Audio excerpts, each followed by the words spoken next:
Hi everyone, it's Margaret Manning here with 60andMe. Thank you so much for being here today. I hope all is well in your world. And I want to talk to you today about something that's certainly been on the mind of a lot of the women I've talked to in our 60andMe community.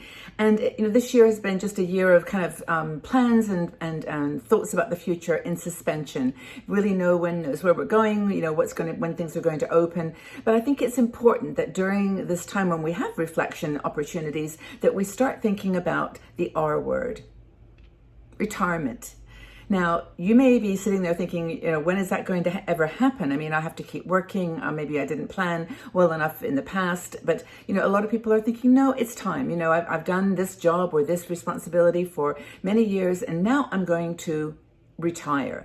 And I'd be the first to talk about the changes that I've had in my mind about retirement. I mean, I plan to work probably into my 80s. I don't think that I want to give up what I'm doing for my work with 60andMe. And also, I just think that I'm the kind of person that just has this, I like to fill my time with a combination of work-related and pleasure-related things. But if you are ready to retire, in whatever way that you define that.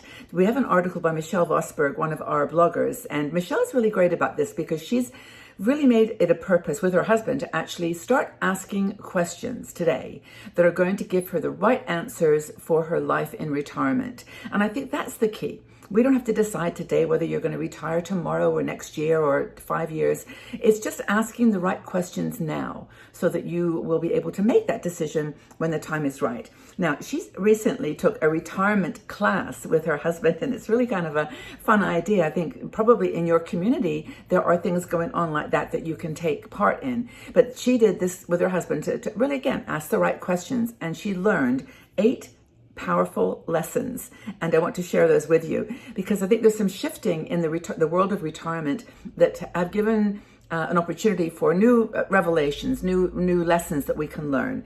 So the first thing, the first lesson is that lifespan is increasing. We are living longer. And think about my mom died when she was 50, and a lot of people lost our parents at those early ages. We didn't live as long. Life expectancy is stabilizing. Now, one thing to consider, she mentions it in the article, is really interesting, is that the person who is going to live to 150 has already been born today. There is somebody in this world who is going to live to be 150 because that is just how fast changes are happening, medical advancements, innovation, inventions, and who knows where we will be in that period of time, how that's going to help us to extend our lifetimes as well. So that's an amazing thing to consider. Healthier lifestyle, better nutrition, just more awareness of the things that are needed for a healthier, happier lifestyle. And if anything this pandemic has taught us, I think it is that there are things that we can do, to improve our health and to build a strong immune system to combat some of these things that are going to be perhaps affecting us in our lives later. So because of that, because the fact that we're living longer, we actually have longer in retirement. And what that means is that we thought maybe, okay, I'll retire when I'm 65 and I'll have 15, 20 years to enjoy. It's now 30 years. You can expect if you're retiring when you're in your 60s that you might live to be 90. And that's, showing to be more and more the case. So 20, 30 years is not an uncommon amount of time that you probably will spend in quotes retirement. Now, how you do that and how you plan to to fill the time, that is your goal. But it's not a downward cycling, after you retire. What is that quote? Like, I'm over 60 and picking up speed. The speed doesn't have to go down when you are getting older. I just love that quote because I think it's not to look at retirement as the end of a work time, or maybe that is how you look at it. It's not the end of anything. It is the beginning of something. And that's what's really, really cool to plan. So that's the first thing. Second thing is that retirement is longer. The next thing that I think we need to think about and be honest about is, what is the goal of retirement? And what are we trying to do in retirement? And I think it is, for a lot of people, financial independence. It doesn't mean that, we have to have millions and millions of dollars, but we have to have enough in retirement to sustain the lifestyle that we're happy with. It may mean that you have to change your lifestyle. that you have to move from a big house into a smaller place, or you may need to sell your house and rent with a low rental, or move into a co-living or a co-housing situation. I mean, there are some decisions that you might have to make as you go into that next transition. But the goal of retirement planning is certainly to ask those questions, going back to the questions issue, that are going to help you determine how much you need to save, how to achieve that kind of a nebulous financial independence. And that may mean that you have to continue working for a while. It may mean that you have to cut back on some of the luxuries or the little treats that you've always had in your life. I don't know why Starbucks coffee just came into my mind, but sometimes when we were working, we would grab the coffee, we go to work, and we had a nice car that was comfortable for a long commute. Maybe now that's not, those two things, just as examples, are not going to be the things that you need. So asking the questions about your lifestyle, what you want to continue to do, whether you want to continue some kind of work or change work altogether. Maybe you want to rent a property out and move into a smaller place so that you can earn income from that rental, or you want to start a new business. You've got interest and you've got knowledge and understanding, and you want to just start a new business. And I think that also there's a quote here. I just want to read this because it actually is very appropriate to this idea, which I think is the next one, that people never stop growing. We don't actually have to worry about aging. It's getting boring that's the issue. We need to think about getting older as a time for moving forward into something like opening a new business, or partnering with someone, collaborating with someone, doing something that you've never done before. And I know the women here in our 60andMe community, particularly the women who join our Patreon group, because that Patreon group is a supporters group, and we get women joining that. We have live meetings, exclusive videos on topics that are really precision questions, precision issues, and they find friends that can, I didn't realize you like to do that, or let's do that together, or let's at least share ideas. So that idea that we don't get we don't get more boring or older, we just get, the years are just a different number. And the quote was, Ralph Waldo Emerson said, "People do not grow old, they don't cease to grow, they become old." So when you cease to grow, you become old. It's not the aging or the years or the number of years. Another thing to think about is retirement planning are more expensive now.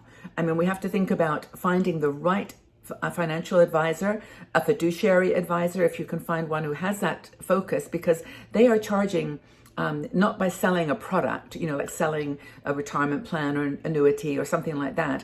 They are charging you for their expertise.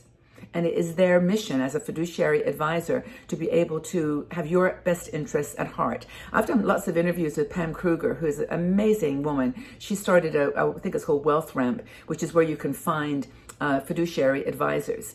And that difference as you get older between not being sold a package, because you don't need that anymore, but being offered some experience and advice from an expert who has your best interests at heart. That's the way to go with financial planning. And of course, when you go in to see a financial advisor, hopefully they will ask you questions, not just about the money, but about your lifestyle, your family, your support infrastructure, even things like your spiritual focus and your, the amount of emphasis that you want to put on working or whatever. They should be asking you those questions. And this is what Michelle was saying she learned in this class. Another thing to remember, another point, one of these 8 that they learned, is that retirement planning is more complicated. The whole tax system, the investments, how you have to manage that whole thing, it's much more difficult and complex than it used to be. You've got different currencies, you've got different investment opportunities, a scope of opportunities that you may need to weigh out considering your needs and also your financial situation. So that's another thing to remember, is that whether you're doing income from a part-time job or a full-time consultancy job, or you're self-employed, the retirement planning is different. So think about that. And the month you retire is actually another thing they learned, which was kind of interesting. I didn't even think about this, but apparently a lot of people choose December, end of the year, start a new year. But if you get an extra paycheck or something like that, you might be at the end of the year or end of your career, you might want to think about doing it within that year. So don't wait until, or the beginning of the new year. Into the new year, rather than just weigh it up. I'm not a financial advisor, obviously. I've got my own set of challenges. But if you've got 401ks or insurance accounts or IRAs, check them out and do it, because that's more complicated now than it ever has been. Know the rules. That's I think been my big experience in my lifetime. Just know the rules. So how are your retirement planning going? Do you have a date in mind? Do you have a plan of how you want to spend that time? Have you asked those questions about the whole spectrum of things that might affect you as you give up a job and move into something different? Because that's in a way what retirement at its very basic level is about. Ending your career that you've done for 30, 40, 50 years. So tell us about your retirement plans, and have you asked yourself, in your opinion, the right questions to get the best answers for a really happy and financially secure retirement? Hope you found this useful. We often talk about more frivolous things, but I think every now and again it's a really good idea to sit down and talk about money and how we're going to live our lives in retirement, and just be ready, because everything else falls into place when we don't have to worry about that. So share your retirement planning, how you're doing if you are retired, and what your plans are for the future if not. Take good care, everybody. Have a fabulous day. Be well, stay safe, and we'll speak to you again soon. Bye for now.